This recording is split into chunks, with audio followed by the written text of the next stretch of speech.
Tinokudokesai MaBuja Hedzinoyi nhau dzomanhoko dzozuva ruchina mwedzi uno waGunyana. Nozuro nanyasi vanhu vari kundotambisiwa tsotsa nonyaya yekusaika kwechokutekairisa mumagutamu zvokutoti zviri kuhwadza.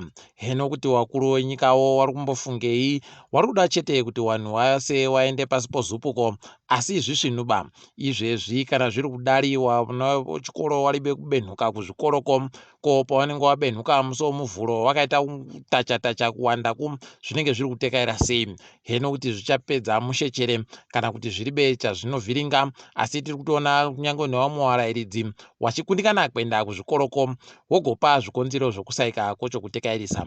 Idi zvakatonyangaritsa izvi. Heno wakuru wenyika kuti vari kumbofungei nazvo. Wochidiki nozuro nanyasi vari kundoramba vachibvunza mubvunzo wechirungu wokuti how far, kubvunza kuti hurumende yaMnangagwa yapapi nezvivimbiso zvayagoreketa kuti ichagoita mugore ra2018. Zvizhinji yagoreketa paribe kana chibodzi chati chaitiwa zviri kutohwadza ipapa. Zvizhinji fani zviri kuramba zvindoreketiwa nowanhu vachivhundunura zvese zvaigoreketiwa. Heno kuti wakuru wenyikawo vachagoita sei, asi paribe chavari kupindura kana kudini mubvunzo iri kubvunziwa inovapwereyo yese iyi. Nyaya yopurazi rosidhakeni iri kuramba ichindonetsa kureketa kuno.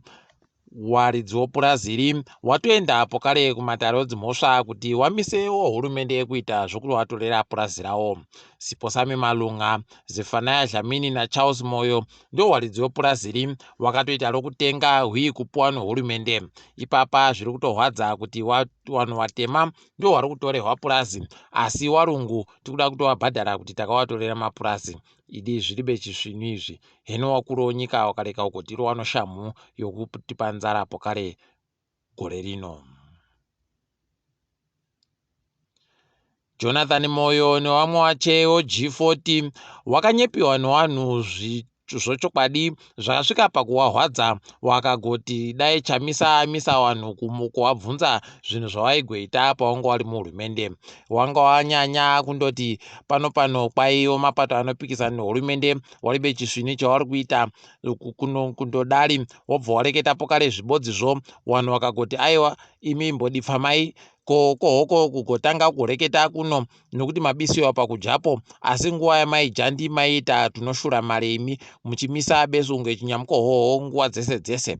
Heno kuti wachagodini, wachamisawo waramba wakandonyarara hawo ngewasiri kuziva zviri kuitika, asi kureketa kuno aiwa wadipfamisiwa idi, waribe kusiyiwa wari wachiita zvavanodazvo nowanhu.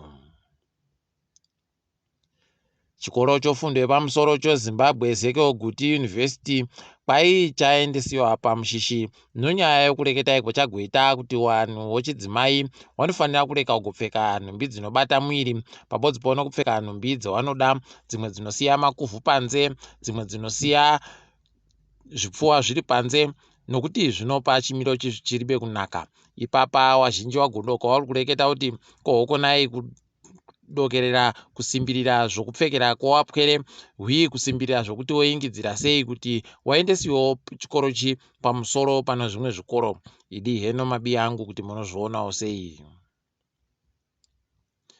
Tiri kunyara fani mumwe anotamba kubhendi ramacheso romagitari anonzi Selemani Mpochi ano makore 34 akasungiwa akaendesiwa pamberi podare dzimhosva achipomewa mhosva yekubhinya waanoti musikana wache ana makore 11.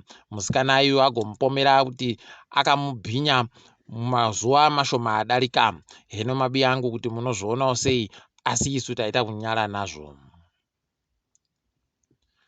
Bato roZANU-PF riri kuramba richiwana vamwe vanhu vari kubva kubato reMDC Alliance.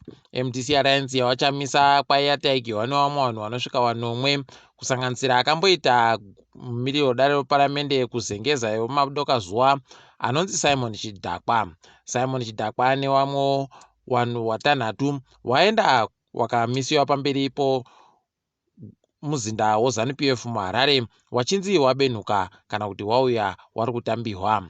Heno kuti zvine chazvinoita chere, asi bato reMDC Alliance wandoti aiwa kubvisiwa kohunde isu wanhu wasvinu wanozvokuita nobato nobudiriro yaramangwana tiri kuramba takamira pachokwadi chedu.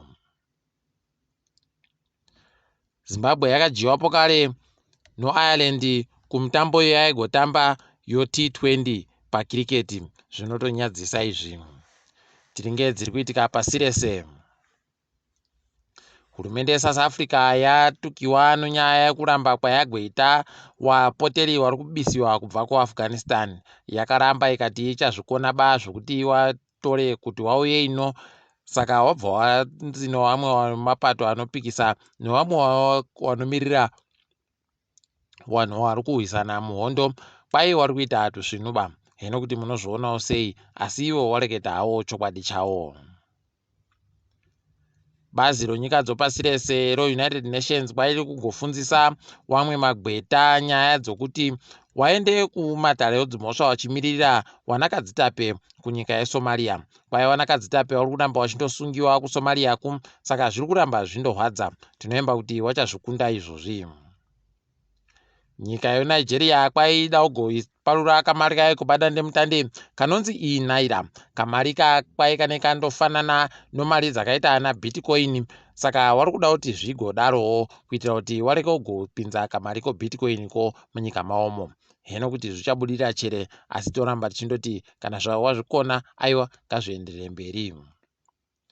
Kambani yoLiquid yati ida kuwaka mizinda inosvika 10 mumakore mairi ari kuteera kunyika dzinoita 10 muAfrica muno nomari inoita $500 mamirioni omari yekuAmerica chaiwo. Wati izvozvi zvichaita kuti nyika zhinji noAfrica yese zvibatsirike munyaya yodandemutande yochimanjimanji iriko iyi. Heno kuti wachazvikona chere, asi toramba tichitenda kana zviri kugobatsira nyika dzese kuti dzibudirirewo.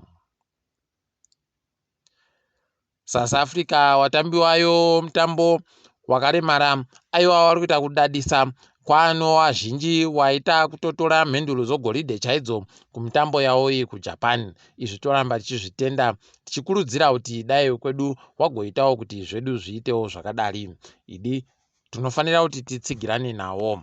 Takadaro zvedu, musenha wanyasi wagorongonda, ndini wenyu MaNhanduwe WeNhau.